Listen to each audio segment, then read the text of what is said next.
So I came to Cardiff 14 years ago,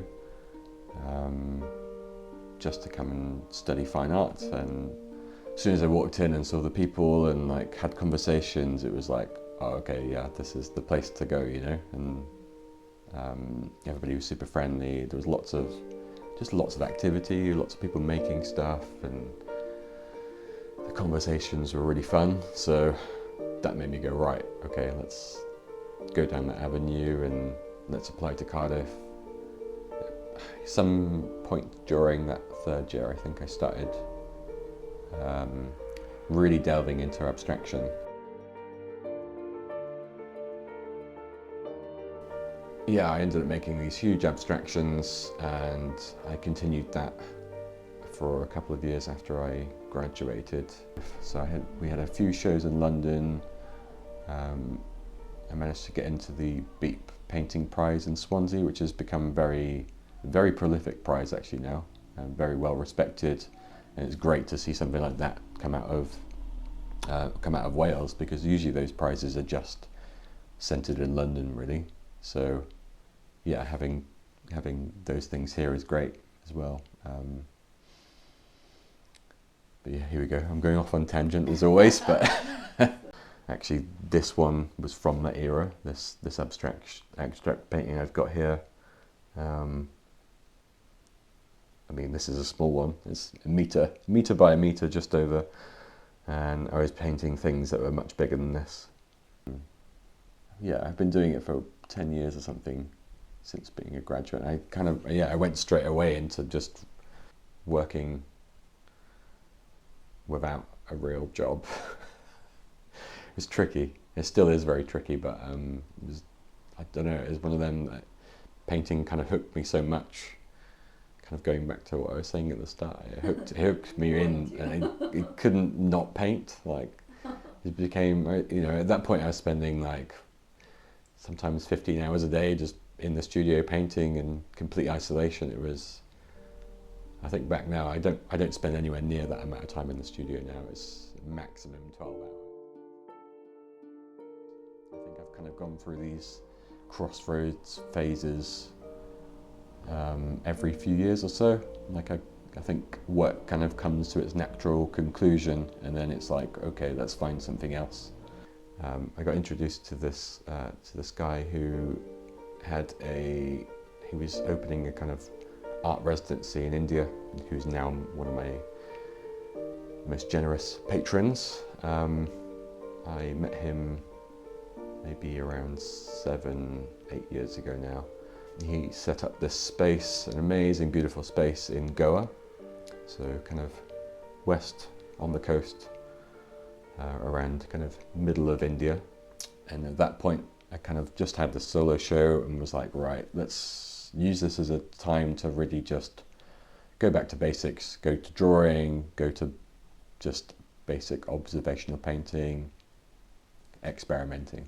So I went to India, experienced the wonderful country and wonderful culture that's there for the first time, and it was a real culture shock to begin with, because you have a complete different way of living, and you've got the rich and the poor on the same streets, almost in the same building blocks. It's quite something when you've not really seen that stuff before, but at the same time there's the most generous people I've ever met in these places. I was always very much interested in Indian food before I went there, but as soon as I arrived, realizing that basically most of the population were vegetarian, I was like, oh, you're my people then, we're the same. Our whole family moved from the Midlands to the south when I was around 10, I think, 9 or 10. Very briefly between houses, we lived on a farm for around, I think it was about 6 months or something. And during that time, age 10, I made the conscious decision of being vegetarian. Me and my sister were running around this farm.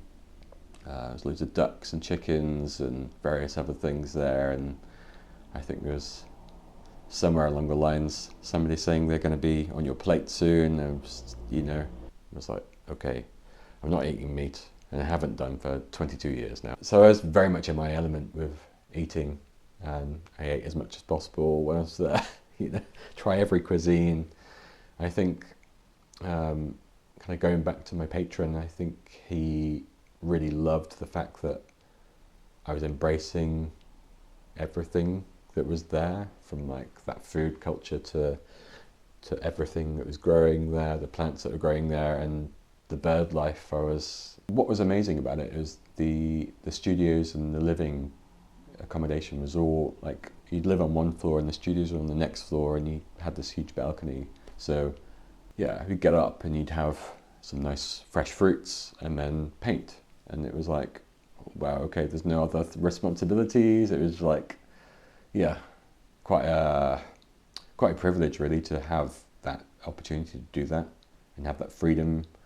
And there was no expectation on residency as well. It was very much self-directed and up to you what you wanted to achieve, and very generously sponsored. He'd give you an allowance to get materials and for your kind of living expenses whilst you were there.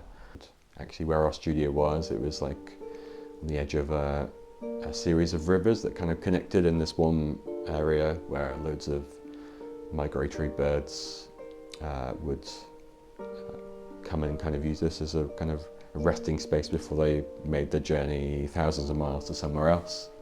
It was the end of monsoon as well, so the colours and the vibrancy, the saturation of the greens was like next level, and it was something I'd never seen even in UK summertime.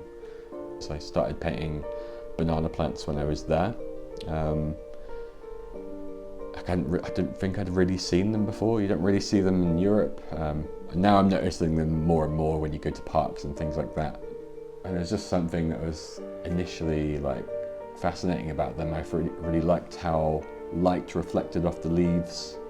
There were these kind of big dominant forms, and there was all sorts of shapes and kind of movement and energies within the plants. I think something about that related to the kind of abstracted thing I was making in the previous years. So I think there was that almost that crossover there.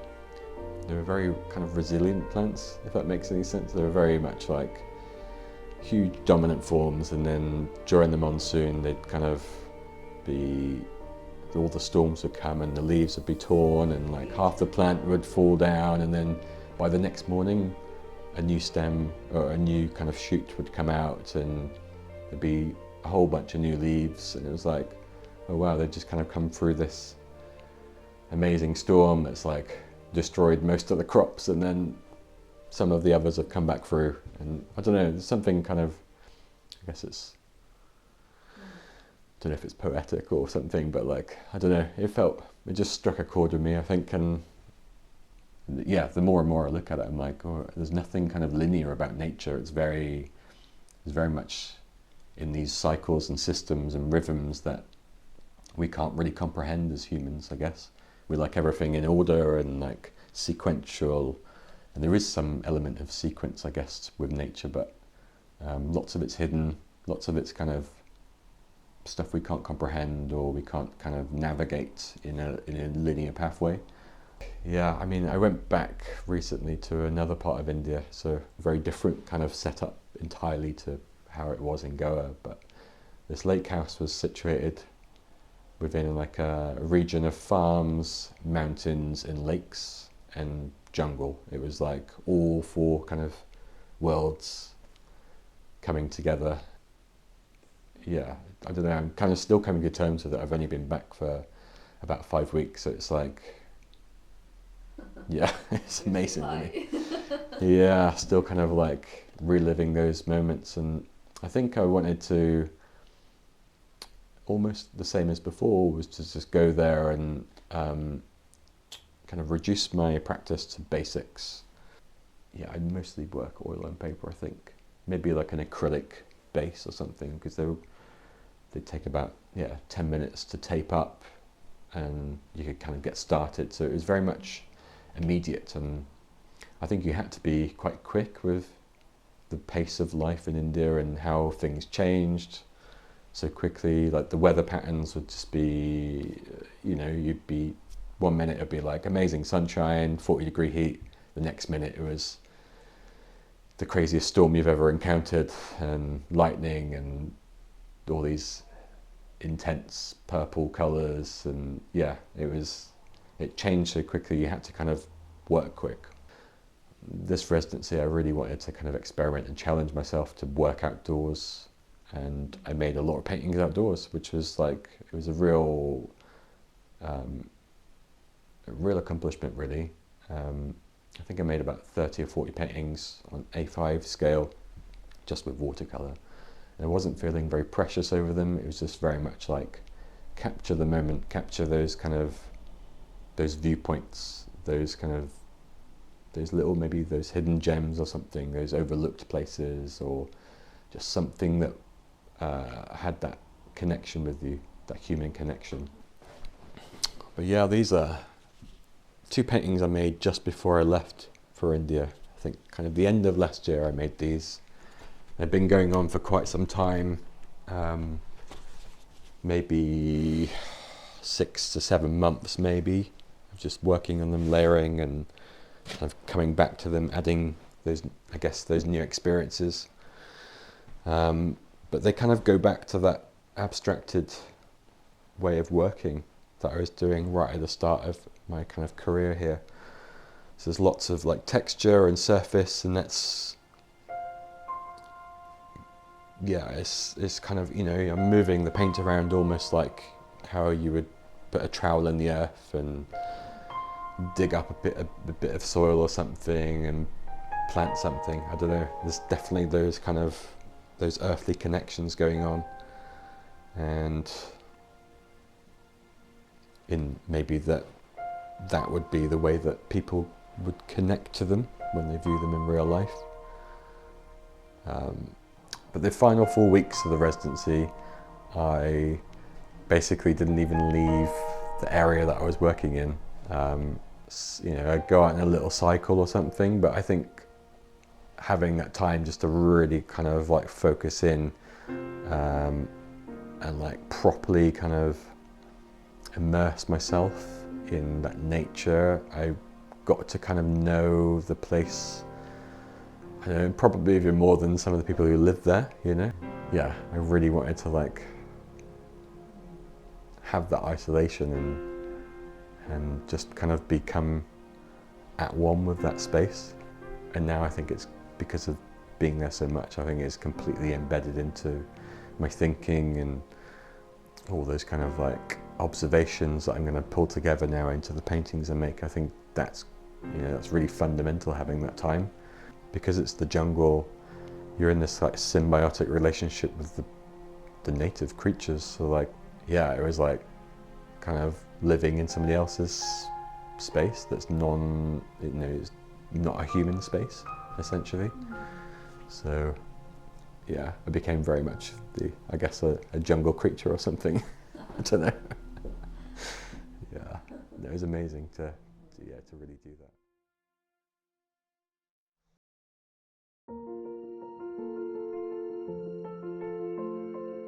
Yeah, it's our sustainable studio, so it's a mixed use space. We've got lots of artists, makers, and we have a small library as well from independent authors and publishing bodies. So it's a real nice space to have in kind of the centre of Cardiff as well. None of this is like properly launched yet, but we've had a couple of small events. Oh, wrong lights. So this is going to be our gallery space. Again, kind of for community and mixed use. So they have events and things like that in here as well. But we've got some very nice white walls for displaying lots of paintings and lots of artwork. So this is our music venue. Sarah and Julie, who run the space, I mean, they champion you. They champion everybody that kind of comes here, but they're very inspiring in how they support everybody. The most generous people with their time and their energy and what they do for everybody. So yeah, it's like the best place to be a part of, really. So.